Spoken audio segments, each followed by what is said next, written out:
Hello guys, अब से मैं इस चैनल पे इस स्टोरी को एक्सप्लेन करने वाला हूँ। इस स्टोरी का नाम my wife and I dominate the three realms है। तो बिना किसी देरी के स्टोरी को एक्सप्लेन करते हैं। इस स्टोरी के स्टार्ट में हमें एक वॉर का सीन दिखाया जाता है। हमें बताते हैं तो डीमंस और इमॉर्टल के बीच में एक वॉर हो रही होती है, जहाँ पे दोनों ही आर्मी एक दूसरे से लड़ते हुए एक दूसरे के ऊपर चिल्ला रही होती है और वहाँ पे बहुत ही ज़्यादा लड़ाई हो रही होती है डीमंस और वहाँ पे इमॉर्टल्स के बीच में। फिर हमें वहाँ पे उस लड़ाई का कारण बता रहे होते हैं। तो वहाँ पे बता रहे होते हैं 8000 साल पहले एक डीमन ने सभी पावरफुल डीमंस की एक आर्मी बनाकर इमॉर्टल वर्ल्ड के ऊपर हमला कर दिया था। और वहाँ पे उन अनगिनत डीमंस की आर्मी के सामने जब इमॉर्टल आर्मी थोड़ी कमज़ोर होने लगी थी, तब वहाँ पे इमॉर्टल्स की तरफ से डीमन से लड़ने के लिए एक इमॉर्टल गॉडेस वहाँ पर आती है, जो कि वहाँ पे इमॉर्टल्स की आर्मी को लीड करती है। फिर हमें वहाँ पे एक गॉडेस को दिखाया जाता है। उसको बताते हुए हमें बता रहे होते हैं इसका नाम एम्प्रेस यही है। उस वॉर में जितने भी इमॉर्टल सोल्जर्स होते हैं, जब वो वहाँ पे एम्प्रेस यही को देखते हैं तो वो सब वहाँ पे उसके नाम के नारे लगाना शुरू कर देते हैं और बोल रहे होते हैं अब हम बच गए, अब ये डीमन हमारे हाथों से नहीं बच पाएंगे। फिर हम वहाँ पे एम्प्रेस यही को देखते हैं, जो कि वहाँ पे अपनी एनर्जी को रिलीज़ करना शुरू कर देती है और एक अटैक को प्रिपेयर कर रही होती है।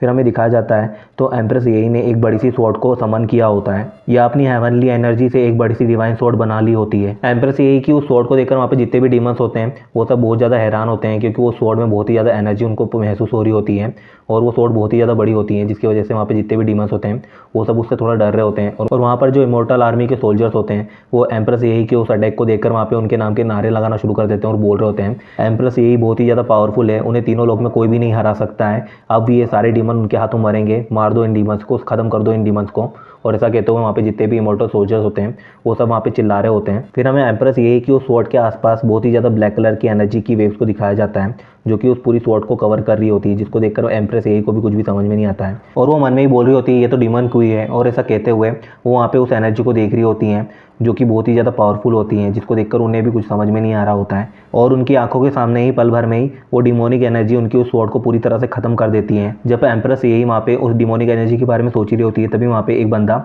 उस डिमोनिक एनर्जी से फॉर्म हो जाता है, जो कि एम्प्रेस यही के सामने बैठा होता है, जिसको देखकर एम्प्रेस यही को कुछ भी समझ में नहीं आता है कि आखिर आया कहाँ से। फिर एम्प्रेस यही उस बंदे से उसकी आइडेंटिटी के बारे में गेस करते हुए उससे बोल रही होती है तो तुम ही वो डीमन हो जिसने होली डीमन की सारी पावर को ले लिया है और सभी डीमंस को इकट्ठा करके इमॉर्टल वर्ल्ड के ऊपर हमला किया है। एम्प्रेस यही की बातों को सुनकर वहाँ पे वो बंदा उससे बोल रहा होता है हाँ मैं ही वो डीमन गॉड हूँ। फिर हमें उस बंदे का इंट्रोडक्शन देते हैं तो हमें बताते हैं उस बंदे का नाम पू ताई होंग होता है, जो कि डीमन वर्ल्ड का सुप्रीम डीमन लॉर्ड है। उस बंदे को अपने सामने देखकर वहाँ पे एम्प्रेस यही उसके ऊपर चिल्लाने लग जाती है, उसको बोल रही होती है तो तुम ही वो वजह हो जिसकी वजह से लाखों जाने गई हैं और न जाने इस वॉर के अंदर और कितनी लाखों जाने जाएंगी। तुम इतनी जिंदगियों के साथ क्यों खेल रहे हो, आखिर तुम इस सब से क्या हासिल करना चाहते हो। और ऐसा कहते हैं वहाँ पे एम्प्रेस यही तियांग के ऊपर चिल्ला रही होती है तो वहाँ पे तियांग उससे बोल रहा होता है मुझे इस सब से कुछ भी हासिल नहीं करना है, मैं तो बस बोर हो रहा था। तियांग की बातों को सुनकर वहाँ पे यही बहुत ज़्यादा गुस्सा हो जाती है और बोल रही होती है डीमन हमेशा बुरे होते हैं, डीमन कभी नहीं बदल सकते हैं। और ऐसा कहते हैं वहाँ पे एम्प्रेस यही बहुत सारी डिवाइन स्वॉर्ड को समन कर लेती है, जिसको देखकर वहाँ पे जितने भी इमॉर्टल्स की आर्मी होती है वो चिल्लाने लग जाते हैं कि एम्प्रेस यही अब इस डिमोन को जल्दी खत्म कर देगी, ये सब लड़ाई अब जल्दी खत्म होने वाली है। और वहाँ पे एम्प्रेस यही अपनी सारी स्वॉर्ड को डीमन गॉड तियान के ऊपर एम करते हुए वहाँ पे उसके ऊपर अटैक कर देती हैं और यही वहाँ पे तियान के ऊपर हमला करते हुए चिल्ला रही होती है कि तुम सबका अंत आज मेरे हाथों ही लिखा है। और ऐसा कहते हुए वहाँ पे यही अपनी सारी स्वॉर्ड के साथ तियान के ऊपर हमला करते हुए उसकी ओर बढ़ रही होती है। फिर हमें वहाँ पे बहुत ही बड़े धमाके को दिखाया जाता है, उन दोनों के अटैक्स टकराने की वजह से वहाँ पे बहुत ही बड़ा धमाका होता है और उस धमाके की वजह से वहाँ पे बहुत ही ज़्यादा फॉग हो जाती है, जिसकी वजह से वहाँ पे जितने भी डीमंस और इमॉर्टल्स की आर्मी होती है वो वहाँ पे उनके रिजल्ट को देख रही होती है और वहाँ पे वो सब ये देखने की कोशिश कर रहे होते हैं कि वहाँ पे कौन हारा है। फिर वहाँ पे जैसे ही वो फॉग हटती है हमें उन दोनों की शैडोज़ को दिखाया जाता है, जो कि एक दूसरे के बहुत ही करीब खड़ी होती हैं। फिर जब हमें उन दोनों को दिखाते हैं तो हम देखते हैं कि तियान ने यही को मार दिया होता है और वहाँ पे तियान का हाथ यही के दिल के आर पार हो चुका होता है और वो वहाँ पे यही से बोल रहा होता है कितनी बुरी बात है, इमॉर्टल गॉडेस एम्प्रेस यही जिसे तीनों लोक में कोई भी नहीं हरा सकता वो भी मुझे नहीं हरा सकती, लेकिन आज मेरे हाथों मरने के बाद ये टाइटल अब मेरा होगा, अब से मैं इन तीनों लोक में इनविंसिबल हूँ, मुझे कोई नहीं हरा सकता।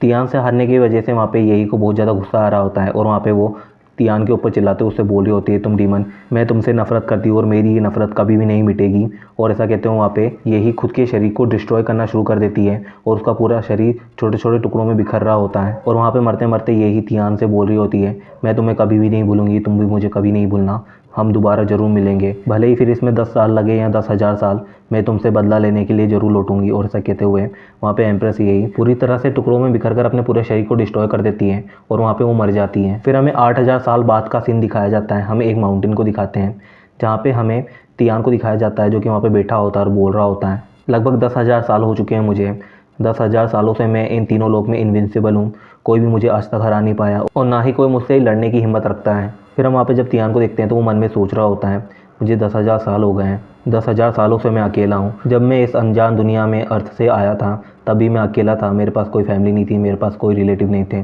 और मेरे पास कोई भी रीज़न नहीं था जीने का। तब भी मैं अकेला था और आज इस दुनिया की सारी ताकतें जब मेरे हाथ में, तब भी मैं इतना अकेला क्यों हूँ। यही सब सोचते हुए फिर वहाँ पे तियान अपनी पावर का इस्तेमाल करना शुरू कर देता है और वहाँ पे बोल रहा होता है, मैं इस जगह का भगवान तुम्हें ये आदेश देता हूँ कि तुम उस दरवाजे को खोलो ताकि मैं मॉर्टल वर्ल्ड में एंटर कर सकूं और उस दुनिया को एक मॉर्टल की तरह जी सकूं। फिर हमें तियान के सामने एक रिफ्ट को दिखाते हैं जो कि वहाँ पे ओपन हो जाती है, जो कि मॉर्टल वर्ल्ड का दरवाज़ा होता है। और वहाँ पे तियान मन में सोच रहा होता है, मैं इस वक्त मॉर्टल वर्ल्ड में तो जा रहा हूँ लेकिन मैं वहाँ पे अपनी सारी पावर्स के साथ नहीं जा सकता। अगर मुझे वहाँ पे एक नॉर्मल लाइफ जीनी है तो मुझे अपनी सारी पावर को सील करना होगा। और बोल रहा होता है, मैंने अपनी सारी पावर और अपनी सारी डिमोनिक एनर्जी अपने डिमोनिक ब्लड के साथ सील कर दी है और अब मैं एक मॉर्टल की तरह हूँ जो कि इस छोटे से रिलम में एक ऑर्डिनरी लाइफ को दोबारा जीने जा रहा हूँ जो कि मैं बहुत ही पहले खो चुका हूँ, ताकि मैं अपनी उन छोटी छोटी खुशियों को हासिल कर सकूँ जो कि मैं खो चुका हूँ। और ऐसा कहते हुए हमें वहाँ पे तियान को दिखाते हैं जो कि वहाँ पे एक पोर्टल से गुजर रहा होता है। फिर हमें एक बड़े से शहर को दिखाया जाता है, हमें बताते हैं तो ये जगह जियान तियांग किंगडम है और इस सिटी का नाम फैंगजिन सिटी है। फिर हम उस सिटी के अंदर एक घर को देखते हैं जिसके अंदर एक लेडी वहाँ पे सफाई कर रही होती है। फिर हम वहाँ पे तियान को दिखाते हैं जो कि उस घर के अंदर एंटर कर रहा होता है और बोल रहा होता है,